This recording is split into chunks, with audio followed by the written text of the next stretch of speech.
সংসদে যাদের জন্য প্রতিটি মন্ত্রী এমপির এমন ভাষণ দেওয়া উচিত। মোহাম্মদ সালাউদ্দিন, গাজীপুর 4, সময় 7 মিনিট। মাননীয় স্পিকার, আপনাকে ধন্যবাদ। মাননীয় স্পিকার, বাজেট আমার জীবনের গল্প, আমার পকেটের গল্প, আমার ভবিষ্যতের স্বপ্নের গল্প, বাংলাদেশের 18 কোটি মানুষের দৈনন্দিন জীবনের হিসাব নিকাশের গল্প।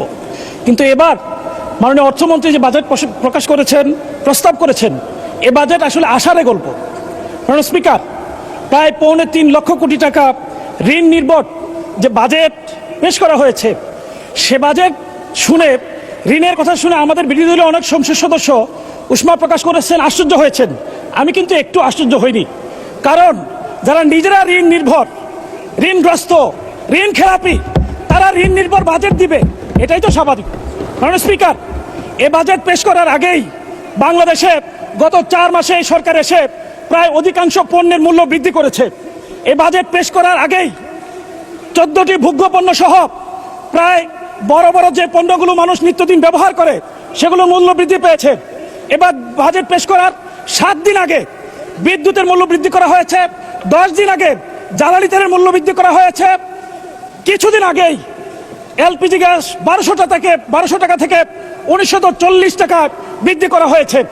মাননীয় স্পিকার, জ্বালানি তেলের মূল্য বৃদ্ধি, গ্যাসের মূল্য বৃদ্ধি, একই সাথে নিত্য প্রয়োজনীয় মূল্য বৃদ্ধির পাশাপাশি পরিবহন ভাড়া আকস্মিকভাবে এত বেশি বৃদ্ধি পেয়েছে, এটা বাংলাদেশের ইতিহাসে সর্বকালের সকল রেকর্ডকে ছাড়িয়ে গেছে। মাননীয় স্পিকার, বাংলাদেশের মানুষ খুব আশা নিয়েছিল এই বাজেট পেশের মধ্য দিয়ে এই মূল্য বৃদ্ধিকৃত পণ্যের মূল্য হ্রাস পাবে, কিন্তু এই বাজেট বাংলাদেশের মানুষকে হতাশ করেছে। মাননীয় স্পিকার, একই সাথে এই বাজেটে বিশেষভাবে কিছু পণ্যের উপর নতুন করে করারোপ করা হয়েছে, যাতে এই পণ্যগুলোর মূল্য বৃদ্ধি পেয়েছে। এমএস রড ও এর কাঁচামালের উৎপাদনে কর এবং ভ্যাট হিসেবে 10% নতুন কর বৃদ্ধি করা হয়েছে, যাতে রডের মূল্য বৃদ্ধি পেয়েছে, ইস্পাত এবং টিনজাত পণ্যের মূল্য বৃদ্ধি পেয়েছে। সাবান এবং শ্যাম্পুর কাঁচামালের উপর ভ্যাট অব্যাহতি কমিয়ে আনার কারণে ইতিমধ্যে এই দুটি পণ্যের মূল্য ইতিমধ্যে বৃদ্ধি পেয়েছে।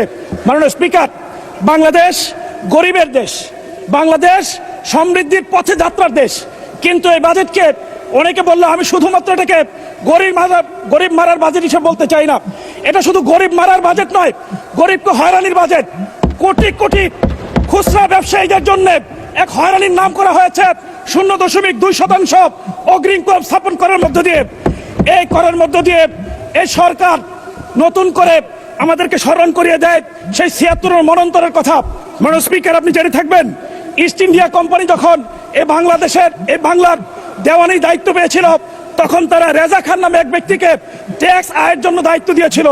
তারা ঘোড়ায় চড়ে যখন বাহিনী নিয়ে গ্রামে গঞ্জে যেত, গ্রামের মানুষ তখন হাল চাষ ব্যবসা বাণিজ্য ছেড়ে দিয়ে জঙ্গলে পালিয়ে যেত।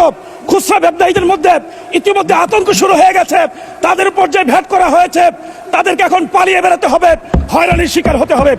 মাননীয় স্পিকার, এই বাজেট হলো গরিবের জন্য তাচ্ছিল্য এবং অবহেলার বাজেট। এই বাজেটে কৃষি ও পল্লী উন্নয়ন খাতে 57,000 থেকে বাজেট কমিয়ে 53,000 কোটি টাকা করা হয়েছে। স্থানীয় সরকার এবং পল্লী উন্নয়ন খাতে গত বছর বরাদ্দ ছিল 5.9%, এবছর বরাদ্দ রাখা হয়েছে 4.6%, যা গত বছরের তুলনায় 1.3% কম। কৃষি খাতে ভর্তুকি কমানো হয়েছে, গত বছর ছিল 2.2%, এবছর করা হয়েছে 1.8%।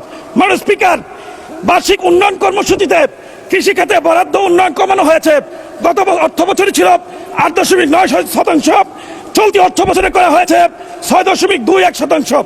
মাননীয় স্পিকার, গ্রামীণ উন্নয়ন রক্ষণাবেক্ষণ খাতে বরাদ্দ রাখা হয়েছে মাত্র 400 কোটি টাকা। মাননীয় স্পিকার, ইসলামের বিধান হলো তুখাযু মিন আগনিয়াহিম ফাতুরাদ্দু ফি ফুকারাহিম, গরিবদের জন্য ধনীদের কাছ থেকে সম্পদ সংগ্রহ করা এবং গরিবের মাঝে সেটা বিলিয়ে দাও। এই সরকার উল্টো নীতি গ্রহণ করেছে, গরিবদের কাছ থেকে, খুচরা ব্যবসায়ীদের কাছ থেকে সম্পদ গ্রহণ করে ধনীদের জন্য সেটা বরাদ্দ রেখেছে।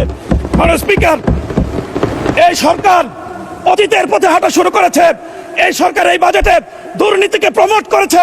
দুর্নীতি দমন কমিশনে গত বছর বরাদ্দ ছিল 203 কোটি টাকা, এবার বরাদ্দ রাখা হয়েছে মাত্র 197 কোটি টাকা। 6 কোটি টাকা কম বরাদ্দ দিয়ে দুর্নীতিকে প্রমোট করেছে। মাননীয় স্পিকার, এই সরকার ক্ষমতায় আসার সাথে সাথে দুর্নীতি দমন কমিশনকে অচল করে দেওয়া হয়েছে। এই সরকার আসার কিছুদিনের মধ্যেই দুর্নীতি দমন কমিশনের চেয়ারম্যান সহ সকল সদস্য পদত্যাগ করেছে। এখন পর্যন্ত তারা দুর্নীতি দমন পুনর্গঠন করেনি। তার ফলশ্রুতিতে মেগা প্রকল্পের মাধ্যমে মেগা দুর্নীতি শুরু হয়েছে। মাননীয় স্পিকার, স্কুল ফিডিং প্রোগ্রাম থেকে এক সপ্তাহে ডিম, রুটি, কলা বাবদ প্রতি সপ্তাহে 17 কোটি টাকা লুটপাট করা হচ্ছে। মাননীয় স্পিকার, খাল খনন কর্মসূচিতে প্রতিদিন পত্রিকায় নতুন নতুন দুর্নীতির খবর আসছে। মাননীয় স্পিকার, দুর্নীতির নতুন রুল মডেল হয়েছে। এখন ক্যালকুলেটরে হিসাব করে 10 থেকে 15% পর্যন্ত ঘুষ নেওয়া হচ্ছে। মাননীয় স্পিকার, দুর্নীতিকে প্রমোট করার জন্য সারোয়ার আলমের মতো সৎ, শিক্ষিত, সদারপি এই বাংলাদেশের একজন ক্লিন ইমেজের ডিসিকে সিলেট থেকে প্রত্যাহার করা হয়েছে। মাননীয় স্পিকার, নতুন করে এনবিআর থেকে মতিউরের মতো আনোয়ার খুঁজে পাওয়া যাচ্ছে। মতিউরের ছিল 500 কোটি টাকার দুর্নীতি, আনোয়ারের দুর্নীতি পাওয়া গেছে 900 কোটি টাকা। মাননীয় স্পিকার, বাংলাদেশ রেস্টুরেন্ট ওনার্স অ্যাসোসিয়েশনের মালিক তিনি বলেছেন, যেই এনবিআর বাজেট প্রণয়নে যুক্ত থাকে, যেই এনবিআর করারূপ করে, যে এনবিআর ভোট করে, সেই এনবিআর যে পরিমাণ দুর্নীতি করে সেটা যদি নেওয়া হয় তাহলে বাংলাদেশে বাজেটের দরকার হবে না। মাননীয় স্পিকার, আমাদের জন্য অত্যন্ত হতাশার খবর। আপনাকে 2 মিনিট দেওয়া হলো, 2 মিনিটে শেষ করবেন। মাননীয় স্পিকার, আমাদের জন্য অত্যন্ত হতাশার হলো এই বাজেট জুলাইকে ধারণ করেনি। এই বাজেট আমার ওয়ালিউল্লাহ মুকদ্দাস ভাইয়ের গুম হওয়া সন্তানের কান্নার খবর রাখেনি। গুম কমিশনের জন্য এই বাজেট 1 টাকা বরাদ্দ রাখেনি। মাননীয় স্পিকার, আমি সর্বশেষ বলতে চাই, মাথায় অতিরিক্ত বোঝা নিয়ে পাহাড়ের চূড়ায় চড়া যায় না, স্বপ্ন দেখা যায়, পৌঁছা যায় না। মাননীয় স্পিকার, সমুদ্রের জলরাশি অনেক বেশি, কিন্তু কোনো পিপাসার্থ মানুষের পিপাসা মেটাতে পারে না।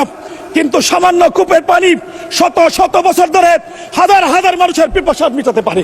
সুতরাং বাজেট বড় হলেই চলবে না, ঋণ নিয়ে কোটি টাকা বরাদ্দ রাখার মধ্যে বাজেট নয়। দুর্নীতি কমিয়ে সুশাসন নিশ্চিত করে ন্যায় ভিত্তিক, ইনসাফ ভিত্তিক, জাকাত ভিত্তিক ইসলামের আদলে যদি খরচ করা যায়, কম বাজেটেই বাংলাদেশকে কাঙ্ক্ষিত গন্তব্যে পৌঁছে দেওয়া সম্ভব। শেষ বরাদ্দ দাবি করছি, পর্যন্ত হাইওয়েকে 4 লেনে উন্নীত করার জন্য বিশেষ বরাদ্দ দাবি করছি। নরুন থেকে চেরাগালি মোড় হয়ে কাপাসিয়া পর্যন্ত এই রাস্তাকে 4 লেনে উন্নীত করার জন্য বিশেষ বরাদ্দ দাবি করছি।